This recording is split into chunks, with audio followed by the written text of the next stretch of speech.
Nahmaduhu wa nasta'inuhu wa nastaghfiruhu wa natubu ilaih wa na'udzu billahi min shururi anfusina wa min sayyiati a'malina may yahdihillahu fala mudilla lahu wa may yudlil fala hadiyalah. Asyhadu an la ilaha illallah wahdahu la syarika lah wa asyhadu anna sayyidana wa habibana Muhammadan abduhu wa rasuluh. Allahumma salli ala sayyidina Muhammad wa ala ali sayyidina Muhammad kama sallaita ala sayyidina Ibrahim wa ala ali sayyidina Ibrahim wa barik ala sayyidina Muhammad wa ala ali sayyidina Muhammad kama barakta ala sayyidina Ibrahim wa ala ali sayyidina Ibrahim. Rabbana inna na'udzu bika min qalbin la yakhsha wa min ilmin la yanfa' wa min nafsin la tasba' wa min du'ain la yusma'. Rabbi zidni ilman warzuqna fahman. Amma ba'du, qala Allah tabaraka wa ta'ala fi kitabil aziz, a'udzu billahi minasy syaithanir rajim. Ya ayyuhalladzina amanu taqullaha haqqa tuqatih wa la tamutunna illa wa antum muslimun. Hamdan lillah. Yang pertama dan yang paling utama, syukur, terima kasih kita kembalikan kehadirat Allah Jalla Jalaluh yang hanya dengan taufiknya, dengan bantuannya selalu kita dipertemukan di tempat ini untuk kita membaca sabda-sabda Nabi kita Muhammad sallallahu alaihi wasallam, yang pada kesempatan ini kita sampai pada bab perempuan dilarang bepergian sendirian, atau sebelumnya salat sunnah 2 rakaat di masjid pada waktu tiba dari bepergian. Mari kita buka dengan basmalah. Bismillahirrahmanirrahim. Salat sunnah 2 rakaat di masjid pada waktu tiba dari bepergian. An Ka'ab bin Malik radhiyallahu anhu anna Rasulullah sallallahu alaihi wasallam kana idza qadima min safar bada bil masjid faraka'a fiha fi rak'atain. Dari Ka'ab bin Malik radhiyallahu anhu, dia berkata, sesungguhnya Rasulullah sallallahu alaihi wasallam apabila pulang dari bepergian, maka beliau menuju masjid lalu salat 2 rakaat.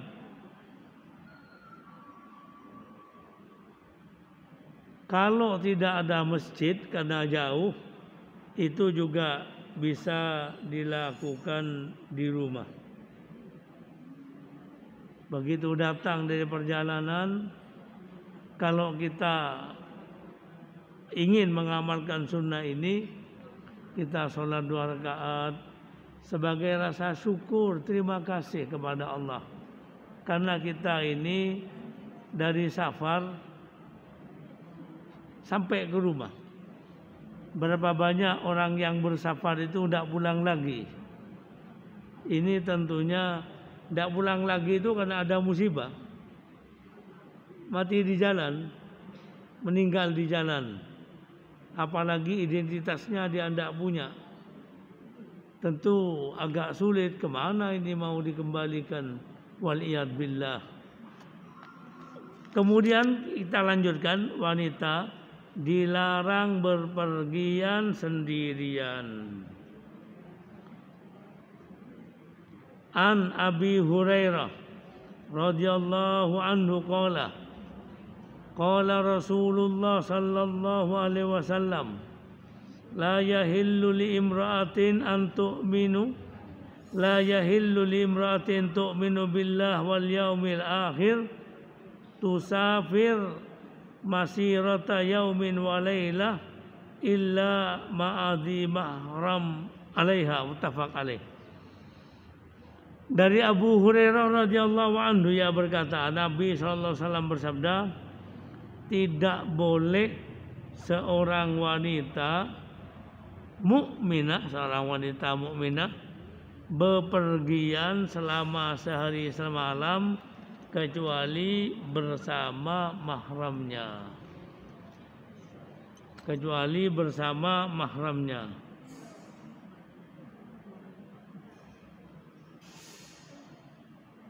Yang paling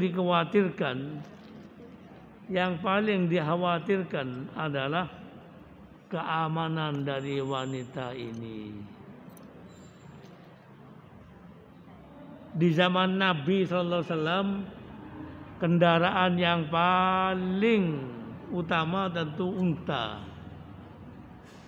Bagaimana seorang wanita berpergian seorang diri yang jaraknya ini bisa menempuh sehari semalam? Tentu ini akan menyulitkan dia. Makanya Nabi SAW menganjurkan supaya ada temannya.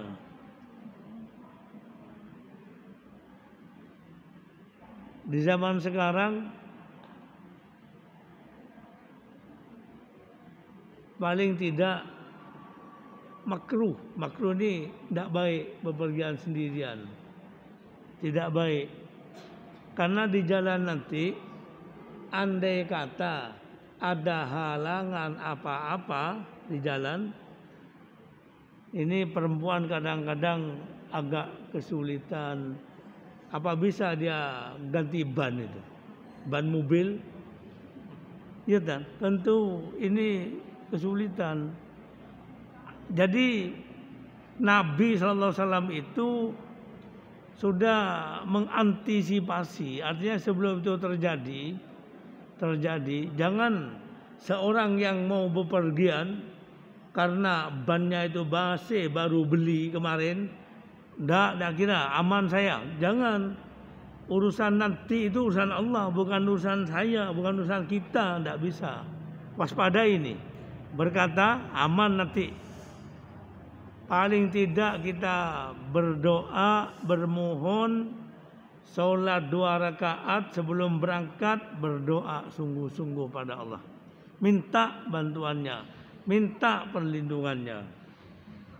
Berikutnya, an Ibnu Abbas radhiyallahu anhu annahu sami'a Nabi sallallahu alaihi wasallam yaqul la yakhluwanna rajulun bi imra'atin illa wa ma'aha dzu mahram wa la tusafir mar'ah illa ma'adhi mahram. Faqala rajulun ya Rasulullah inna imra'ati kharajat hajah wa inni tutibtu fi ghazwati kada wa kada. Qala intalik fa hujja ma'a imra'atik. Ibnu Abbas radhiyallahu anhuma meriwayatkan bahwa Nabi SAW bersabda, tidak boleh seorang laki-laki berduaan dengan seorang wanita kecuali kalau disertai mahramnya, dan tidak boleh seorang wanita berpergian sendirian kecuali kalau disertai mahramnya. Ada yang bertanya, ya Rasulullah, istri saya itu akan menunaikan haji, sedangkan saya itu ditugaskan berperang. Nabi SAW bersabda, pergi tunaikan haji bersama istrimu, supaya istrimu itu tidak sendirian menunaikan ibadah haji. Dan sekarang ini pemerintah Arab Saudi mewajibkan setiap wanita yang umrah atau haji itu mesti bersama keluarga mahram. Mesti ditanya di bandara itu, mesti ditanya Kalaupun tidak punya mahram buatan. Artinya dia berada di belakang laki-laki, lalu laki-laki itu mengaku ini saudara saya, ini. Sehingga atau perempuan tidak, sama-sama kamu. Dia bilang ini. Tidak tahu laki-laki siapa itu, pokoknya sama itu. Kalau tidak, suruh pulang dia. Disuruh pulang. Makanya biasanya travel itu ngatur, ibu sama-sama bu sendirian. Nanti ibu ya, mahramnya sama ini. Nah, jadi dia nanti jalannya itu masuk ke bandara sudah ada temannya lah, seakan-akan begitu, seakan-akan. Walaupun tentunya kalau menurut Nabi lebih baik ada mahramnya.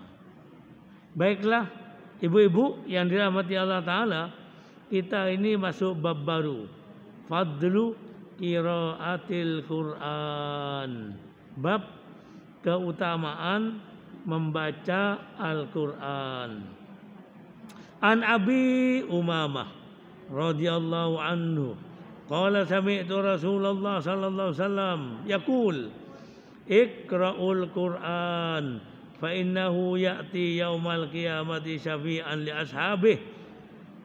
Abu Umamah radhiyallahu anhu menyebutkan Nabi sallallahu alaihi wasallam bersabda, bacalah Al-Quran karena ia kelak akan datang pada hari kiamat sebagai pemberi syafaat, sebagai pembela bagi orang yang mempelajarinya, yang membacanya, mempelajarinya dan mengamalkan isinya. Wa anin Nawas bin Sam'an radhiyallahu anhu qala sami'tu Rasulullah sallallahu alaihi wasallam yu'ta yaumal qiyamati bil Qur'an wa ahlihi alladzina kanu ya'maluna bi fid dunya taqdumuhu suratul Baqarah wa Al Imran tuhajjani an sahibihima. Dari Nawas bin Sam'an radhiyallahu anhu menyebutkan Nabi sallallahu alaihi wasallam bersabda, pada hari kiamat nanti Al-Quran dan orang-orang yang mengamalkannya di dunia akan dipanggil dan didahului oleh surat Al-Baqarah dan surat Al-Imran yang akan membela orang yang mengamalkan kandungannya itu. Hadis riwayat Muslim. Wa an Utsman bin Affan radhiyallahu anhu qala qala Rasulullah sallallahu alaihi wasallam khairukum man ta'allama al-Qur'an wa 'allama. Dari sahabat Utsman bin Affan radhiyallahu anhu, Nabi sallallahu alaihi wasallam bersabda, orang yang terbaik di antara kamu adalah orang yang belajar Al-Qur'an dan mengajarkannya. Belajar Al-Qur'an, mempelajari lalu kemudian diajarkan kepada orang lain. Karena Al-Quran itu tidak boleh disampaikan sembarangan. Dia tidak mengerti maksudnya, tidak tahunya, kemudian dia mengajarkan kepada orang lain. Harus tahu maksudnya, pelajari dulu, baru disampaikan pada orang lain. Berikutnya, An Aisyah radhiyallahu anha qalat qala Rasulullah sallallahu alaihi wasallam alladzi yaqra' wa huwa mahir bihi ma'as safaratil kiram al-bararah walladzi yaqra'ul Qur'an yatata'ta fi wa huwa alayhi syakun lahu ajrani. Dari Aisyah radhiyallahu anha, Nabi sallallahu alaihi wasallam bersabda, orang yang biasa membaca Al-Qur'an, yang mahir dan lancar dalam membacanya, kelak akan berkumpul bersama malaikat-malaikat yang mulia. Sedangkan orang yang tertatih-tatih dalam membacanya lagi berat, ia memperoleh 2 pahala. Bukan Nabi melarang membacanya, malah diberi pahala. Jadi dia mau membaca satu ayat, repotnya bukan main, nanti diulang lagi. Nah, itu dapat kemuliaan dari Nabi sallallahu alaihi wasallam, yaitu 2 pahala. Dan biasanya Quran ini kalau selalu dibaca itu nanti jadi lancarnya.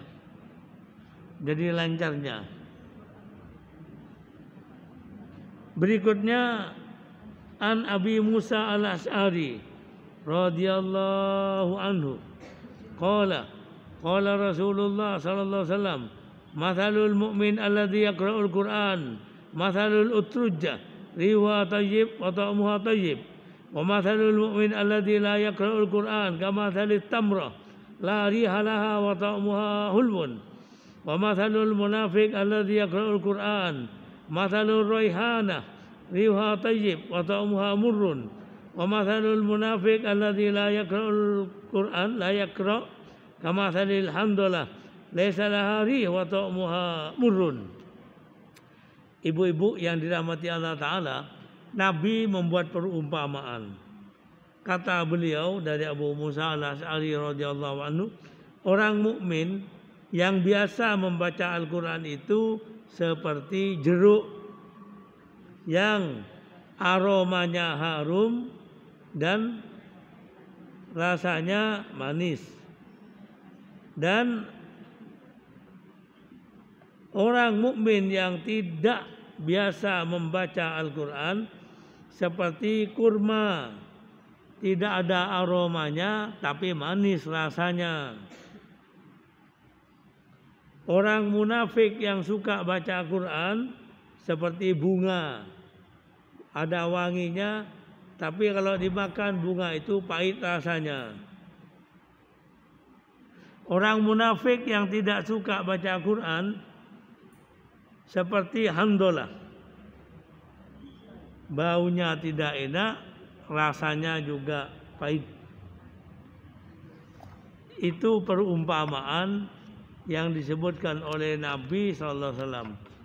Yang enak itu tentu yang pertama, utrujah, jeruk. Paling tidak seperti kurma lah, paling tidak.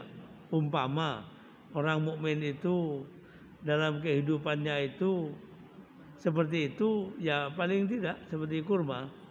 Tapi itu tidak dianjurkan. Yang dianjurkan itu adalah seperti utrujah, jeruk. An Umar ibn Khattab radhiyallahu anhu, anna Nabi sallallahu alaihi wasallam qala, anna Allah yarfa'u bihadzal kitab aqwaman wa wada'a bihi akharin. Nabi sallallahu alaihi wasallam bersabda, sesungguhnya Allah itu mengangkat derajat kaum-kaum itu karena Al-Quran dan merendahkan yang lain juga karena Al-Quran. Jadi orang dengan membaca Al-Quran, dengan memahami Al-Quran, menghayati Al-Quran, mengamalkan Al-Quran, itu Allah tinggikan. Tapi orang-orang yang mengabaikan Al-Quran, apalagi mengejek Al-Quran, tentu Allah akan hinakan dia. Baik di dunia, di akhirat juga dia akan dituntut oleh Al-Quran. Karena nanti pada hari kiamat Al-Quran itu bisa menjadi pembela atau bisa menjadi penuntut untuk kita. Yang beliau bersabda, Al-Quran hujjatun laka au alaik. Quran itu pembelamu atau nanti penggugatmu pada hari kiamat. Pada hari kiamat dia menjadi pembela kita atau sebaliknya. An Ibnu Umar radhiyallahu anhuma an Nabi sallallahu alaihi wasallam qala la hasad illa fi ithnatain rajulun atahu Allah al-Quran fa huwa yaqumu bihi ana al-lail wa ana an-nahar wa rajulun atahu Allah malan fa huwa yunfiqu ana al-lail wa ana an-nahar. Muttafaq alaih. Ibnu Umar radhiyallahu anhu menyebutkan Nabi sallallahu alaihi wasallam bersabda, tidak boleh, ini bahasa Arabnya hasad. Tapi nanti kita terangkan insyaallah. Tidak ada iri kecuali dua hal. Pertama, terhadap orang yang dianugerahi Allah pengertian tentang Al-Quran, lalu ia mengajinya, mengkajinya siang dan malam. Kedua, terhadap orang yang dianugerahi Allah Ta'ala harta kekayaan, lalu ia infakkan siang dan malam.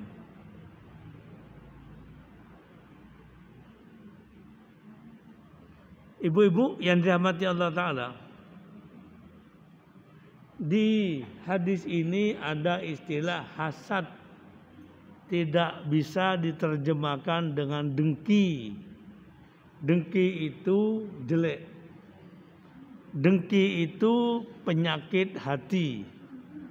Orang mukmin itu tidak biasa mendengki orang. Jadi di sini makna hasad itu bahasa Arabnya itu ghibtah. Ghibtah ini ghin ba to ta. Ghibtah.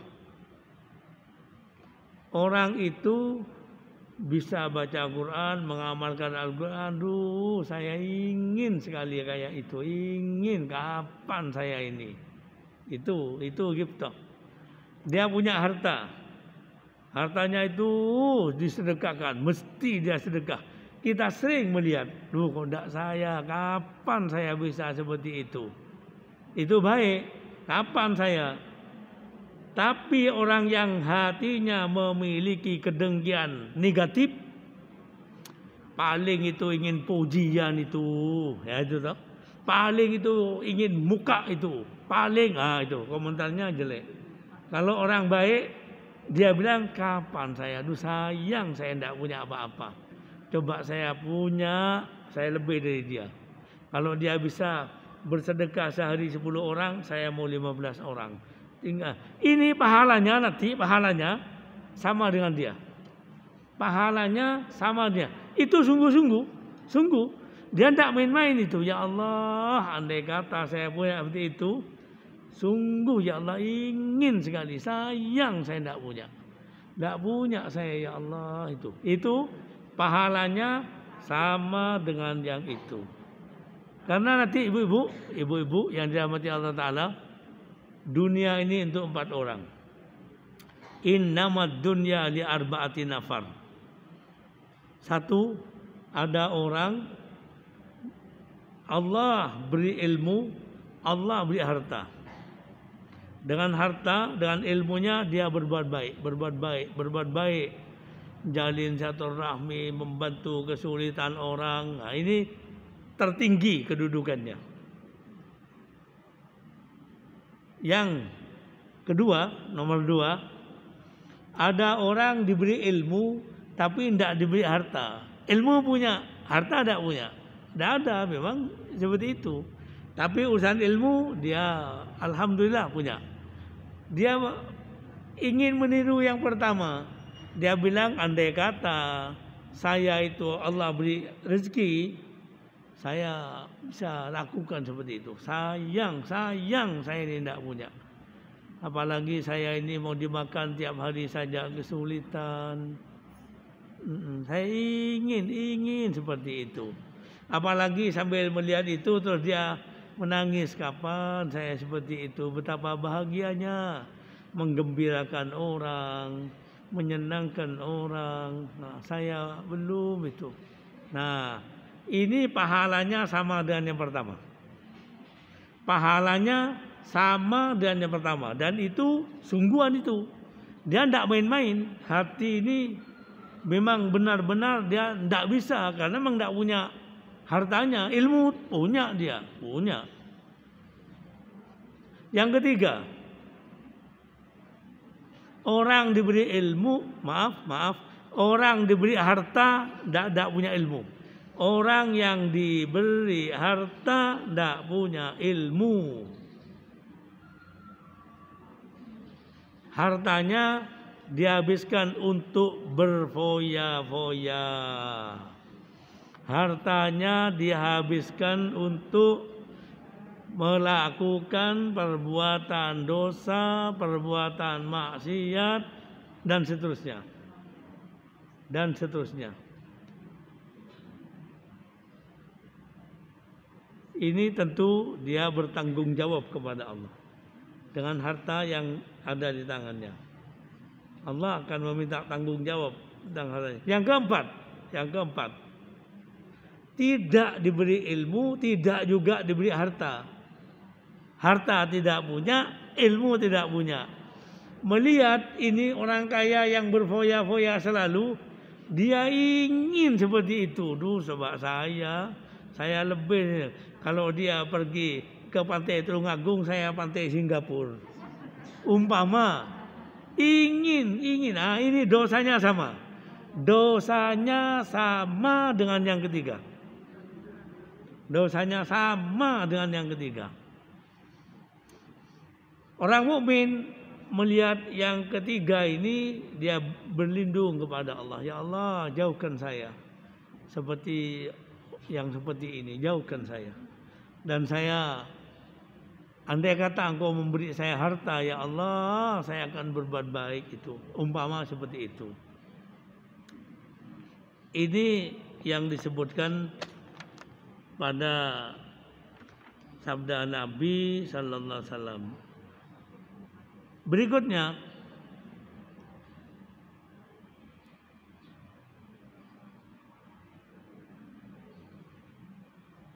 tadi ini sudah hasad ini ya. An Ibnu Umar radhiyallahu anhu. Ya, sudah selesai. Jadi dia punya rajulun atahullah al-Quran. Nah, dia baca Quran, dia amalkan Quran, dia laksanakan Quran, itu yang perlu ditiru. Kemudian orang yang punya harta tadi, kemudian dia mengamalkannya siang dan malam, itu dia ingin menirunya. Itu namanya ghibthah. Berikutnya, Anil Barra bin Azib radhiyallahu anhu qala kana rajulun yaqra surat al-kahfi wa indahu farasun marbut bi syatonain fataghassathu sahabah faja'alathu tadnu wa farasuhu yanfiru minha falamma asbaha an-nabi sallallahu alaihi wasallam fadakara lahu dhalika faqala tilka as-sakinah tanazzalat lil Quran. Dari Barra bin Azib radhiyallahu anhu, ada seorang laki-laki tengah membaca surat Al-Kahfi, sedang di dekatnya ada seekor kuda yang diikat dengan tali kanan kiri. Tiba-tiba orang itu diliputi cahaya yang semakin mendekat padanya, dan kuda itu meronta karena ketakutan. Kemudian pagi harinya ia datang kepada Nabi SAW menceritakan apa yang dialami semalam. Lalu Nabi bersabda, itulah ketenangan yang turun karena Al-Quran. Orang yang membaca Al-Quran, memahami Al-Quran, mengamalkan Al-Quran, itu akan membawa ketenangan dalam hidupnya. Di Al-Quran itu, ibu-ibu yang dirahmati Allah Ta'ala, kalau ibu baca Al-Quran pakai terjemah misalnya, coba misalnya baca tentang Nabi Yusuf, surat Yusuf. Di sana nanti ada perkataan dari Nabi Yakub. Perkataan itu garis bawahi. Lalu itu amalkan itu. Perkataan bukan ayatnya, perkataan saja. Begitu Nabi Yakub dapat berita anaknya dibuang, anaknya hilang, apa yang dia katakan? Di antaranya dia bilang, fasobrun jamil, kesabaran yang baik itu ya, milikku. Wallahul musta'an, Allah tempat minta tolong. Wallahul musta'an, Allah tempat minta tolong. Nanti Di surat Al-Anbiya kita dapati perkataan Nabi Ayub. Kita dapati perkataan Nabi Yunus. Itu digarisbawahi, diamalkan. Diamalkan. Karena perkataan lain-lain itu tidak akan ada manfaatnya. Jadi seseorang misalnya dia dapat musibah, lalu dia berkata, aduh gimana ini, tidak bisa pulang saya ini, jangan itu. Begitu dia dapat musibah, kalau mau yang biasa Quran, innalillah. Ini kita ini memilih Allah. Ini innalillah ini tidak mesti harus kematian. Innalillah. Jadi dia punya Allah yafat, kita berlindung kepada Allah. Tiba-tiba punya tasnya itu dia hilang. Innalillah. Lalu dia ini pertama ini mesti kepada Allah. Jangan pertama cari Satpol PP mau laporan, tidak usah. Pertama. Biasakan itu. Pertama laporan, mengadu pada dia. Setelah itu, tolong ya Allah, jangan tinggalkan saya. Tolong bantu saya. Pokoknya sama Allah. Nanti Allah mudahkan semuanya. Tapi kalau pertama hilang lalu yang dicari manusia, ya Allah biarkan. Artinya dia mau manusia, tidak mau sama Allah, ya silakan usaha sendiri. Dan itu menyulitkan. Biasanya orang kalau kehilangan itu laporannya sama siapa ya Bu? Kan biasanya ada ya petugas, kepada polisi, kepada siapa lah. Kita pertama kali dia bicara pada Allah. Bicara. Kita sedih, susah kita sedih. Ya Allah, hanya kepadamu saya mohon pertolongan. Mudahkan ya Allah urusan saya. Mudahkan, selesai. Kita kemana nih? Saya harus lapor kemana ini? Itu baru. Tapi ya Allah, jangan nomor 4 Allah. Jangan nomor 5, apalagi sama sekali tidak kenal Allah. Lebih menyulitkan. Berikutnya kita baca sakinah. Sakinah itu ketenangan. Orang mukmin itu paling tenang kalau dia bisa baca, memahami, menghayati Al-Quran. Orang mukmin itu merasa tenang kalau dia bisa menyebut nama Allah SWT. Tenang sekali, senang sekali. Nah berikutnya, coba kita lihat pahalanya orang baca Al-Quran.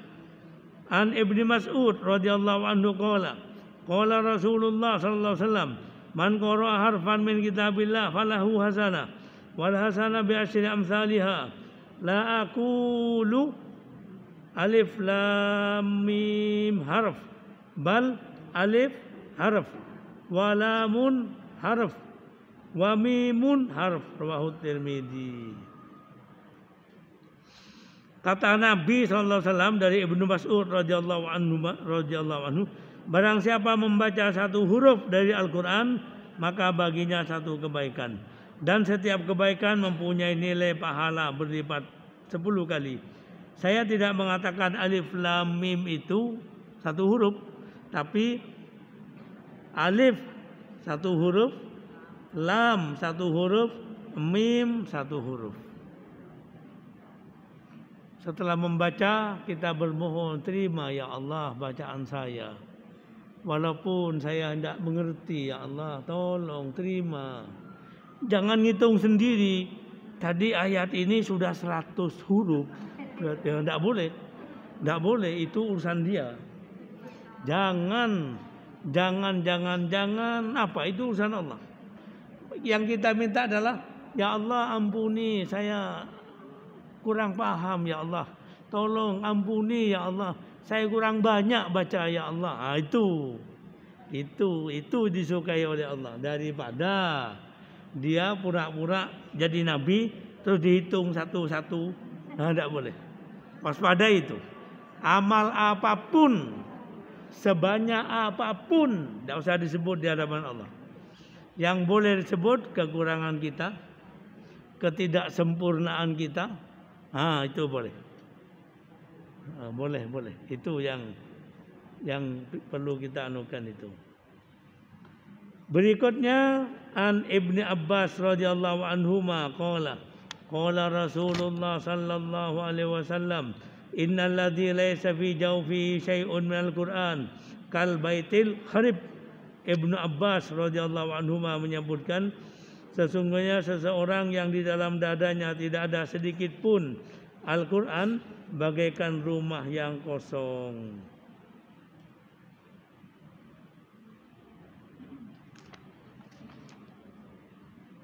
Paling tidak orang mukmin itu hafal Al-Fatihah, hafal Qul huwallahu ahad. Ya, itu sudah jadi ya Pak Bu. Nah, artinya jangan sampai di dada ini tidak ada ayat. Tidak ada ayat. Ya, waliyadbillah. Jadi harus ada sesuatu yang ada dia. Syukur-syukur itu banyak, lalu kita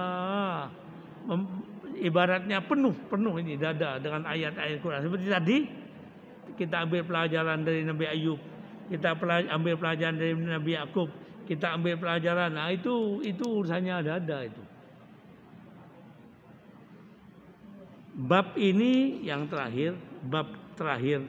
Maksudnya baca Quran babnya terakhir. An Abdullah bin Amr ibn al-As radhiyallahu anhuma anin Nabi sallallahu alaihi wasallam yuqal li sahibil Quran ikra wartaqi warattil kama kunta turattil fid dunya fa inna manzilataka inda akhir ayah takra. Dari Abdullah bin Amr ibn al-As radhiyallahu anhuma, ia berkata, kelak pada hari kiamat orang yang baca Quran itu diperintah. Orang yang biasa mengkaji Al-Quran itu disuruh bacalah dan terus naik. Bacalah dengan tartil seperti kamu dahulu baca di dunia. Nanti derajatmu, kedudukanmu itu pada ayat terakhir yang kamu kaji. Jadi kalau dia punya 100 ayat, baca naik satu, naik terakhir, nah itu sudah derajatnya dia di atas itu. Itu antara lain seperti itu. Turattil, membaca Quran.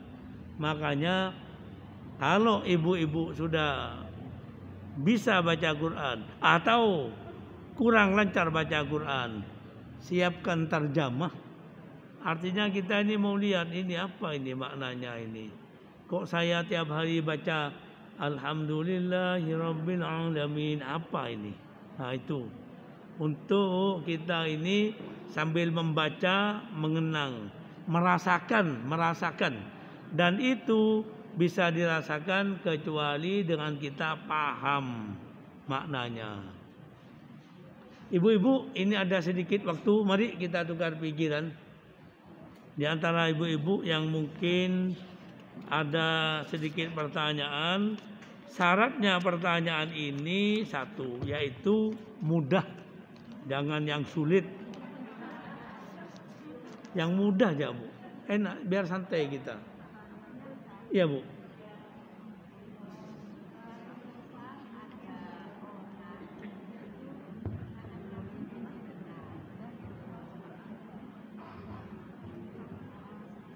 Assalamualaikum warahmatullahi wabarakatuh. Waalaikumsalam warahmatullahi wabarakatuh. Yang saya tanyakan Ustaz, suatu misal ada orang itu rajin bersedekah. Iya Bu. Tapi untuk dirinya sendiri kehidupan sehari-hari itu sangat dihemat, maksudnya sangat irit-irit, sangat diirit-irit itu loh. Yang tujuannya untuk cari ridhonya Allah untuk bersedekah. Seperti itu bagaimana? Terima kasih. Iya. Jadi yang ibu tanyakan tadi, ada hamba Allah. Hamba Allah ini sengaja dia mengurangi kepentingan dirinya, urusan makan, urusan ini, supaya dia bisa bersedekah. Kalau ini saya makan, tidak dapat pahala saya itu.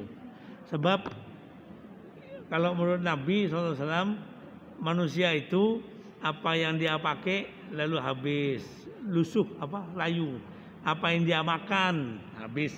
Tapi apa yang dia sedekahkan, nah itu yang terus berjalan. Apa mau seperti itu ya Bu? Kalau seperti itu tentu sangat bagus sekali. Artinya memang dia ingin gimana saya bersedekah ini. Jadi dia punya uang itu 10.000. Ini kalau saya belikan sarapan 10.000, habis bisa cari yang 5.000 aja saya. Yang 5.000. Nah Bu, sudah sarapan belum ini? Sarapan. Nah maunya seperti itu. Begitu? Sangat terpuji sekali Bu. Terus kelihatannya Ibu ada sesuatu yang kenapa Bu? Ada yang kok tidak pas gitu?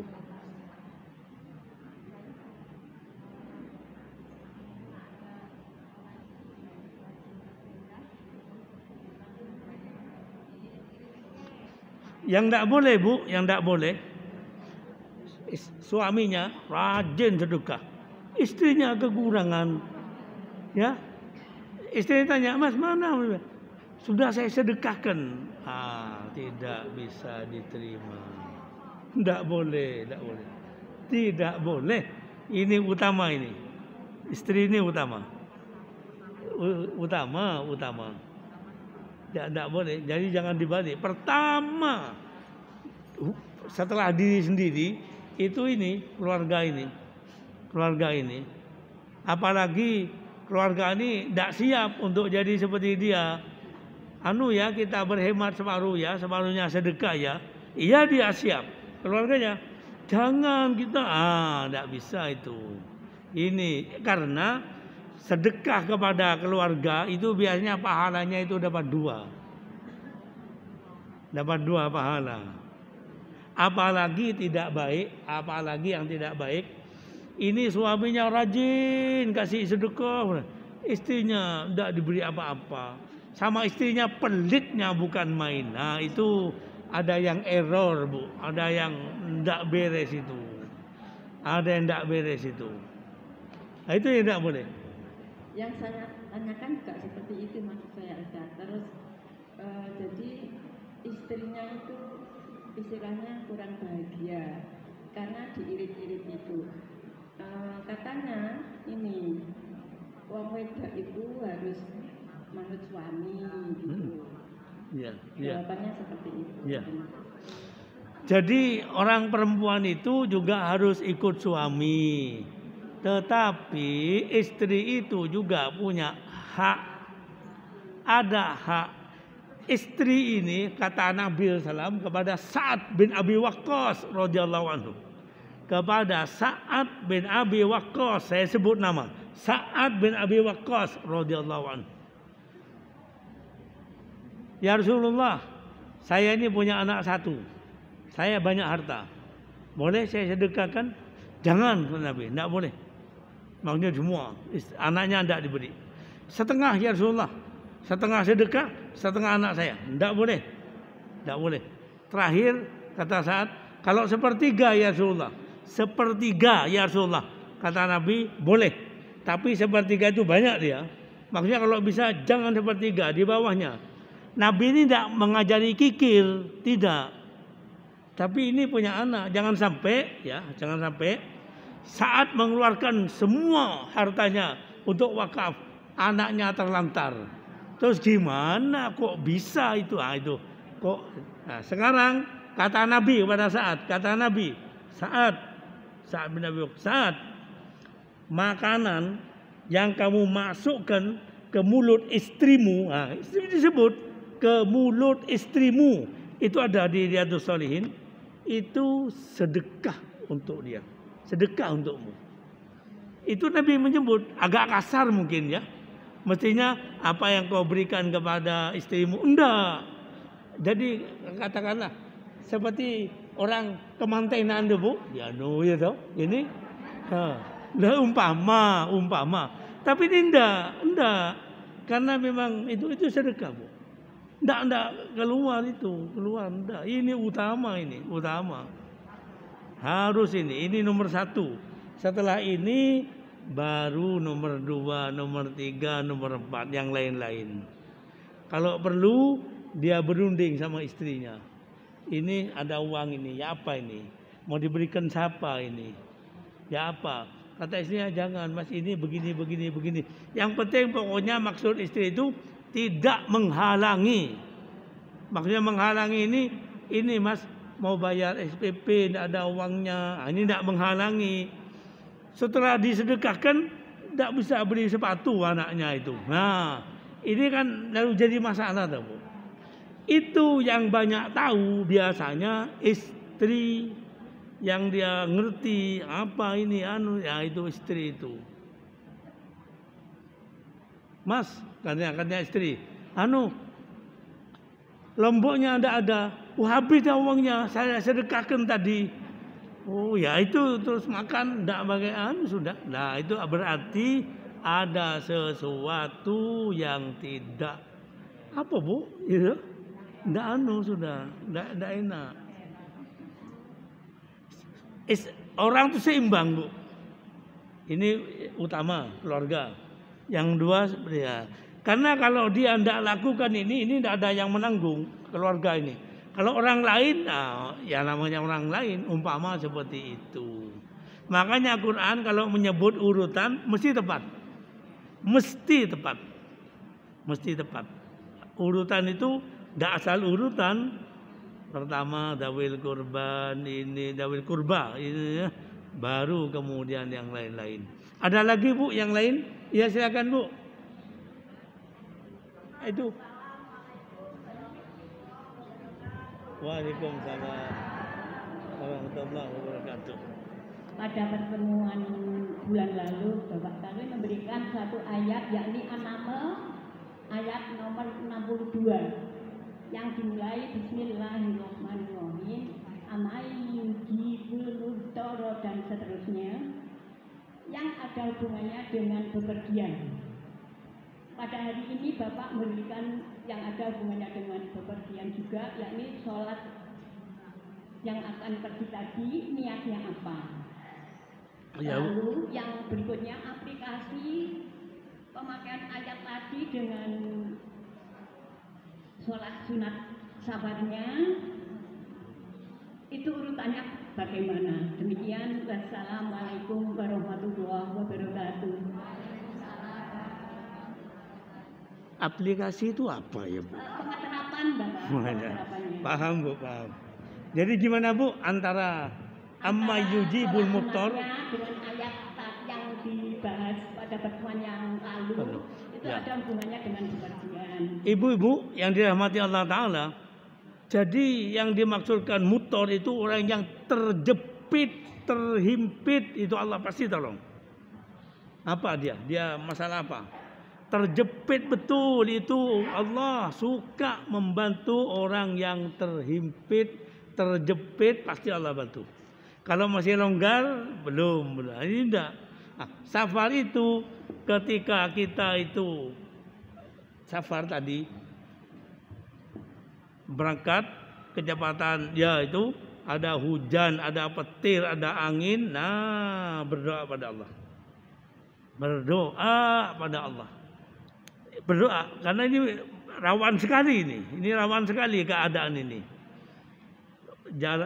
Hujan deras, ada petirnya, ada anginnya, itu di samping supir ini hati-hati, dia juga harus berdoa pada Allah. Karena yang paling bisa melindungi hanya Allah saja, lainnya tidak ada. Iya Bu, itu aplikasinya ya Bu. Ustaz tadi kayaknya menyampaikan surat Al-Anbiya tadi ayat berapa ya Ustaz? Nah itu lagi. Makanya saya jangan dipersulit tanya ayatnya. Tapi kalau Ibu perlu, saya kirim nanti. Seperti itu tadi. Jadi al-anbiya itu ada Nabi Yunus, ada perkataannya. Ada Nabi Yunus, Nabi Ayub, ada perkataannya. Iya, ya. Nanti Ibu. Ya di al-anbiya itu banyak menceritakan Iya. nabi-nabi ya. Dan berkatalah Nabi Ayub. Ini perkataannya. Itu yang saya maksudkan, Ibu hafalkan itu. Maksudnya kata-katanya itu diapalkan, bisa diamalkan gitu ya? Iya, diamalkan. Artinya apa kata-katanya yang katanya suratnya atau artinya Ustaz? Jadi tadi itu Bu, ketika orang ini sedang menderita ya Bu, itu dia mengulangi kata-katanya Nabi Ayub, itu bisa turun pertolongan.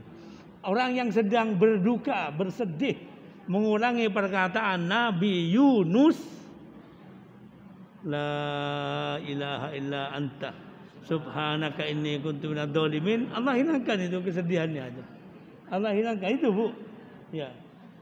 Ada lagi yang terakhir ya Bu. Ibu sudah? Apa? Oh, perkataan Nabi Yakub alaihissalam, fasobrun jamil, kesabaran yang baik itulah yang akan aku pakai. Ada kesabaran tidak baik Bu. Kesabaran sabar tapi menggerutunya sepanjang hari. Nah itu tidak baik. Sabar ini tahan dia. Tahan, mampu. Dia tidak menceritakan kepada orang lain. Dia hanya selesaikan bersama Allah. Cukup. Mungkin seperti itu. Sabar dia Bu. Sabar. Walaupun seperti tadi suaminya banyak bersedekah kepada orang, dia sendiri tidak apa, tapi sabar dia, gitu Bu. Tidak cerita sama orang, tidak. Ya Bu, cukup ya.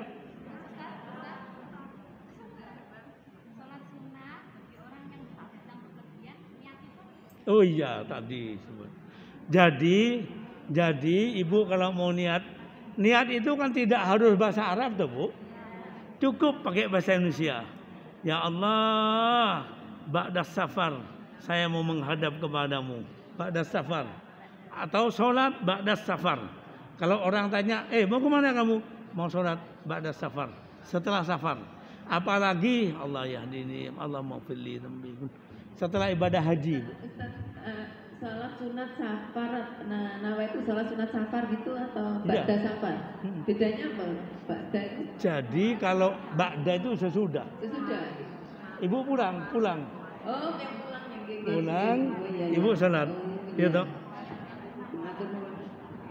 Sebelum berangkat, ini mau berangkat jam 8 misalnya, atau ya mau berangkat 2 jam lagi. Sekarang sambil persiapan sholat sunnah dulu. Terus berdoa pada Allah. Sehingga kendaraan ini berangkat ini dengan doa pada Allah. Bukan dengan lagu yang nyaring, bukan. Umpama seperti itu. Karena kan kemungkinan ini musibah di jalan, itu masalahnya. Kita akan tutup dengan khatmil Quran. Bismillahirrahmanirrahim.